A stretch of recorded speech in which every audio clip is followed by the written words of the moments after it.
তারা চিড়িয়াখানার তারকা, আবার পরিবেশ সংরক্ষণের প্রতীক।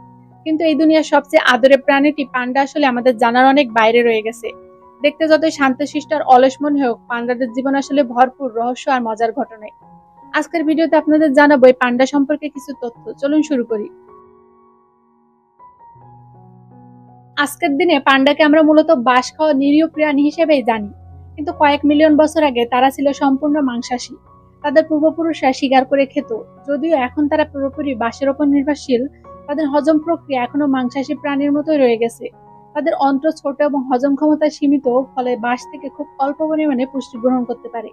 এ কারণে পান্ডাকে প্রতিদিন অনেক বড় পরিমাণে বাস খেতে হয়, যা 12 থেকে 38 কেজি পর্যন্ত হতে পারে।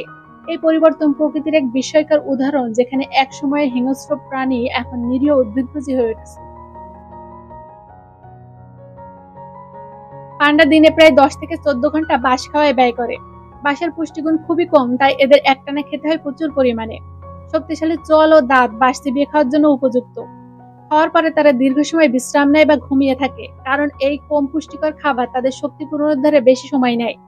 তাদের সারাদিনের জীবনচক্র তাই খাওয়া ও বিশ্রামের মধ্যে সীমাবদ্ধ, যেটা অলসতা নয় বরং জীববৈজ্ঞানিক প্রয়োজন। পান্ডাকে আমরা সাধারণত অলস প্রাণী হিসেবেই দেখি, কিন্তু প্রকৃতপক্ষে তারা খুব চটপটে ও শারীরিকভাবে সক্ষম। বন্য পরিবেশে পান্ডা গাছে চড়ে শত্রুর হাত থেকে বাঁচে কিংবা বিশ্রাম নেয়। বাচ্চা পান্ডারা প্রায়ই খেলার ছলে গাছে উঠে পড়ে। শুধু গাছে ওঠা নয়, তারা খুব ভালো সাঁতারও কাটতে পারে। নদী পার হওয়া কিংবা গরমে ঠান্ডা হতে তারা সাঁতারের আশ্রয় নেয়। এই ক্ষমতাগুলি তাদের টিকে থাকার জন্য অত্যন্ত গুরুত্বপূর্ণ, যদিও বাহ্যিকভাবে তাদের অনেক সময় কৌতুকপূর্ণ ও অলস দেখায়। যদিও পান্ডা বেশিরভাগ সময় নীরব থাকে, তবুও তারা নানা উপায়ে একে অপরের সঙ্গে যোগাযোগ করে। তাদের লেজের নিচে বিশেষ গ্ল্যান্ড থাকে, যেখান থেকে তারা গন্ধ নির্গত করে। গাছ বা পাথরের গায়ে ঘষে চিহ্ন তৈরি করে। এই চিহ্নগুলো দিয়ে তারা এলাকা নির্ধারণ করে। এছাড়াও তারা বিভিন্ন ধরনের শব্দ করে, যা তাদের অনুভূতি ও সতর্কতার সংকেত বহন করে। যদিও তারা একাকী জীবনযাপন করে, এই সংবেদনশীল যোগাযোগ প্রক্রিয়া তাদের সামাজিক আচরণের একটি গুরুত্বপূর্ণ অংশ। পান্ডা দিনে প্রায় 40 বার মলত্যাগ করে। পান্ডার প্রধান খাবার বাঁশ, যা খুবই কম পুষ্টি সম্পন্ন। পুষ্টি ঘাটতি পূরণ করতে তাদের সারাদিন প্রচুর পরিমাণে বাঁশ খেতে হয়। এর ফলে পান্ডা দিনে প্রায় 40 বার পর্যন্ত মলত্যাগ করে। তাদের মল আঁশযুক্ত এবং প্রায় সম্পূর্ণ হজম না হয় বাঁশে ভরা থাকে। এটি প্রমাণ করে যে তাদের হজম প্রক্রিয়া এখনো মাংসাশী প্রাণীর মতোই রয়ে গেছে। এর কারণে পান্ডার সারাক্ষণ খাওয়া ও মলত্যাগ করাই জীবনচক্রের মূল অংশ। একটি বিস্ময়কর ঘটনা হলো, বন্দি পরিবেশে কিছু নারী পান্ডা গর্ভবতী না হয়েও গর্ভধারণের অভিনয় করে।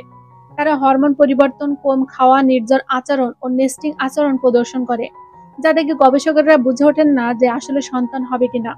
গবেষণায় দেখা গেছে গর্ভবতী পান্ডাদের আলাদা কেয়ার, বিশেষ খাবার ও আরামদায়ক পরিবেশ দেওয়া হয়, যা হয়তো তাদেরকে এমন আচরণে প্রভাবিত করে। এটা এখনো রহস্য, কিন্তু এই ঘটনা দেখায় যে প্রাণীরাও কিছু আচরণ পরিবেশগত সুবিধা পেতে রপ্ত করতে পারে। পান্ডার দেহে থাকা কালো ও সাদা রঙের পেছনে আছে গুরুত্বপূর্ণ উপকারিতা। সাদা অংশ তুষার আচ্ছাদিত অঞ্চলে লুকিয়ে থাকতে সাহায্য করে, আর কালো অংশ জঙ্গলের ছায়াময় পরিবেশে আত্মগোপনে সহায়তা করে। এই রঙের সংমিশ্রণ পান্ডাকে বিভিন্ন পরিবেশে আড়াল হতে সহায়তা করে, যা শিকারীর হাত থেকে বাঁচার একটি কৌশলও। পান্ডা শুধু একটি সুন্দর প্রাণী নয়, এটি চীনের জন্য এক গুরুত্বপূর্ণ সাংস্কৃতিক এবং কূটনৈতিক প্রতীক। হাজার বছর ধরে চীনা সংস্কৃতিতে পান্ডা শান্তি, কোমলতা ও বন্ধুত্বের প্রতীক হিসেবে গণ্য হয়ে আসছে। প্রাচীন চীনা কবিতা ও চিত্রকলায় পান্ডার উল্লেখ দেখা যায়, যেখানে তাকে নিরীহ উদার প্রকৃতির প্রাণী হিসেবে তুলে ধরা হয়েছে। তবে শুধু সাংস্কৃতিক দিক থেকে নয়, আধুনিক যুগে পান্ডা এক অসাধারণ কূটনৈতিক অস্ত্র হিসেবে ব্যবহৃত হয়েছে। চীন পান্ডা ডিপ্লোমেসি নামে পরিচিত কৌশল ব্যবহার করে বহু বছর ধরে বিভিন্ন দেশের সঙ্গে সুসম্পর্ক গড়ে তুলেছে। অনেক সময় দেখা যায় চীন বিশ্বের বিভিন্ন দেশের চিড়িয়াখানায় পান্ডা উপহার হিসেবে পাঠায়, যা সেই দেশের সঙ্গে বন্ধুত্বপূর্ণ সম্পর্ক স্থাপনের প্রতীক হিসেবে দেখা যায়। পান্ডাদের মাধ্যমে চীন শুধু নিজের প্রাকৃতিক ঐতিহ্য তুলে ধরেছে তাই নয়, বরং বিশ্ববাসীর মধ্যে এক ধরনের নরম শক্তির প্রভাব বিস্তার করেছে, যেটা অস্ত্র বা অর্থের মাধ্যমে সম্ভব নয়। আজ পান্ডা শুধু চীনের নয়, গোটা বিশ্বের কাছে একটি আশার প্রতীক, একটি শান্তিপূর্ণ সহাবস্থানের বার্তাবাহক।